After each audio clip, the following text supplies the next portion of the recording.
Hello, goalkeepers. Hope you're doing well. And on this video, we're going to be talking about a topic that is really personal for me. I have been thinking, working on this, learning from different people.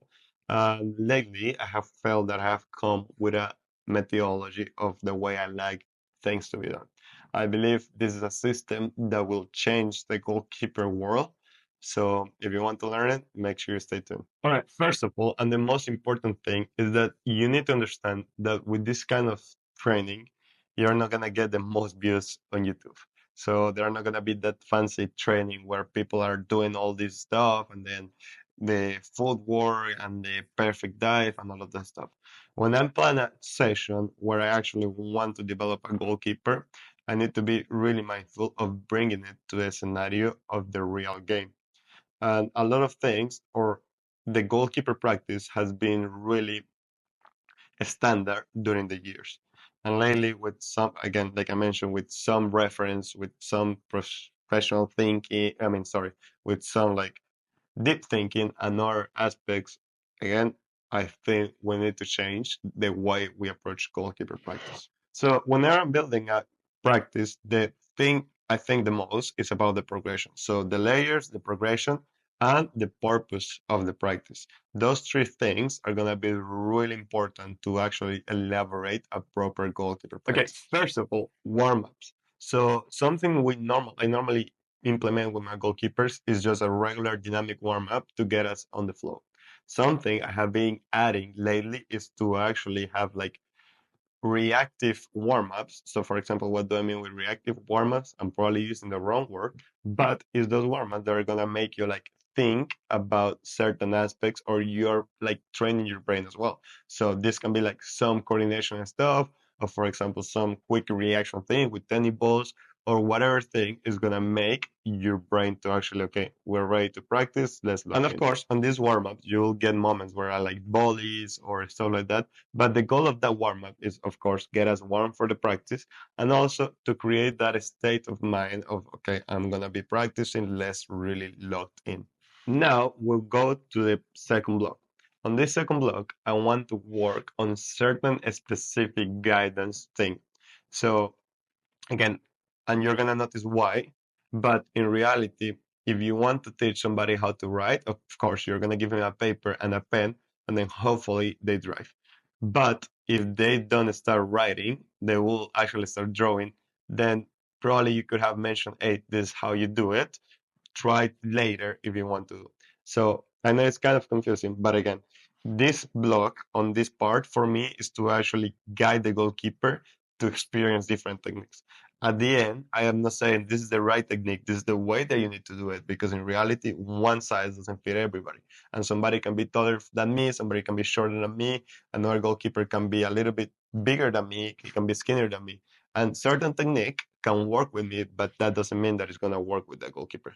However, I want to learn as much techniques as possible and be able to implement it because more weapons that you have, the more tools that you have, the more things that you can do on the game. So that second block, we're going to be working whatever aspect, different scenarios where I want to implement certain technique or teach the goalkeeper to different things. And then here's where the art of the Juan or whatever methodology it is the life scenarios methodologies. So what do I mean with this? There is chaos. You don't know what's happening. Everything is going around. People take their own decisions. It's just an art, basically. Again, this is a process that it will take kind of a while for you to develop if you really want to start implementing this. Because at the beginning, the practice are not going to be prettiest. The goalkeepers will be like, what's going on? What is this scenario? You will find goalkeepers that don't know how to strike a ball, or the level is not going to be good enough to maintain that standards. But again, you need to stick to this process because during this block, there is this third block, and I hope it's most of your practice, is where the goalkeeper is experiencing, is making saves, is making all of this. part of me to think about this is when you were a kid, or when I was a kid, I never had goalkeeper practice until I was like 8. But I remember in college, in the high school, everybody knew my name because I was a great goalkeeper. And that came because I was the only goalkeeper. I was the only person that really wanted to dive, really wanted to jump, and stuff like that. So if you're able to recreate those scenarios where the energy, intensity, there is uncertainty everywhere, then trust me, your goalkeepers are gonna develop a lot of skills. So basically, I'm gonna do a small recap of how does a session will look like. So basically, the warm up, then you have that technical aspect where you will be able to teach certain technique, and then you let them experience with different angles, with different goals, and all those scenarios. Now, let's be really honest. This is my perfect scenario. This will be if I have 60 minutes with a goalkeeper, if I have 40 minutes with a whole group of goalkeepers. But sometimes you only have two goalkeepers, and sometimes you only have 10 minutes to train with a goalkeeper. So what I do on these scenarios is, of course, allow, well, the warm up is a must for sure, but then I'll focus more on that technical aspect that I want them to start like implementing, or I want them to start thinking about it. Why? Because most likely after those 20, 10 minutes that you have with the goalkeeper, whatever, they will go there and play with the team. So you need to remember, and please, there is a lot of people that is really married to a sense of like, oh, goalkeeper practice, goalkeeper practice. Yes, goalkeeper practice is really important. But if you really want to recreate the most life scenario that you can, then that's with field players. That's with whatever team or thing is happening. So I'm okay with goalkeepers going like training with me 15 minutes and then going versus five, and then I will be able to make some points. And then again, they will experience the process.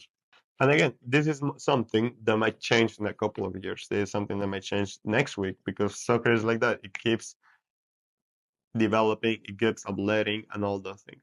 But as for right now, I will really want you to try this methodology. And just to be really annoying about it, let's recap a little bit. So warm up, get us ready mentally and physical ready.